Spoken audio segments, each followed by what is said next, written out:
We're here with professed email nerd, Elena Rubinetti. Oh my God, it's so true. You really are an email nerd. So let's get into it. Like, why are you such a nerd about email, Elena? Okay, well, I definitely did start my career with email. Okay. And I had some good mentors. I worked with my mom.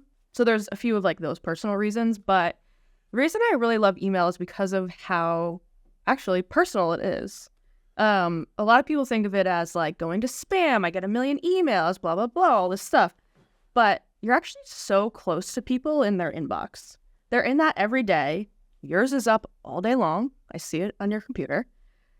Yeah, you can just get in right there. Mm-hmm.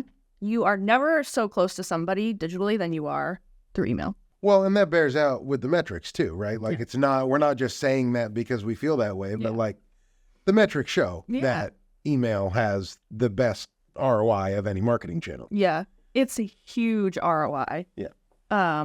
For many reasons, like that personalization reason, right? You're close to people. You don't have to put paid spend behind it, except for people who are doing the content, the emails, all the work behind it, but there's no other spend. Unless you're building an email list, right? Well, yes, that is another layer. Yeah. That we'll talk about. But yeah, it's just the ROI is insane. So any brands not doing email, gotta start. First recommendation. So I think a lot of people think of email as just like a promotional email in their inbox, but we kind of think about it a little bit differently, right? Like we like to think about it as a value add. So can you talk a little bit about like the value of the content that we put in our emails and how that ends up leading into actually like a e-commerce conversion or a sale? Yeah. We really think about email as fitting into many different areas, right, in your marketing strategy. And the biggest one with that personalization feel is community building. So again, you're close to people. You're getting a lot of first-party data, which I know we've talked about before, so we don't need to go into too many details about that again. It's not just email, first name, last name, whatever. It's you can test how they're interacting in the email. Do they like blue or red? The smallest things that can actually make a big difference. And when we talk about CRO in general, the ability to test and try different things and fit that in with your like landing page tests, it's huge. The possibility is huge because of the huge ROI, because of the control you have over all these email and this content. It's just a huge win.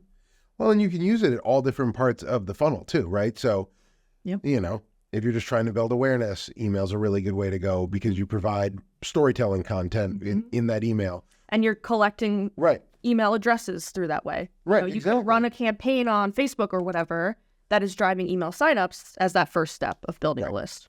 And then you can go down, right? Like you can go into the middle of the funnel where you're, you know, actually making an offer and then get to the bottom of the funnel where you're basically just begging people to buy your product and you're pretty much giving it away for free. Well, and then, so I talk about funnels a lot, but I actually love the hourglass. Yeah. And, you know, I don't know. I talk about it a lot. And that's really taking the funnel, right, as we know it now, flipping it upside down so it looks like an hourglass, using that bottom of funnel activity, taking those people that are like a part of your community, your biggest brand advocates, and having them speak for you. So like influencers and stuff fall into that realm as well. Sure. But email, the possibility there is huge as well because you can have folks forward emails to friends with special offers or whatever it may be. You're right about it just being present in every part of the funnel and part of your overall marketing strategy. Yeah. And I mean, building out, you know, like you said, building out landing pages for one specific email. I mean, you're able to just really dial in on consumer behavior and what is really driving that buying activity. Yeah. And you can test so much ahead of maybe doing a larger campaign that you're putting money behind. So if you have some different pieces of content that you're like, oh, I don't know which to go with for like a paid media campaign, test it on email, test it in landing pages. Use the people that you already have. Hopefully, if you don't have them, get them. We can talk about how to get them. We can talk about how to get them, yeah. But yeah, use it as a baseline to like understand your audience and go from there and use those learnings in every other channel that you can. Absolutely.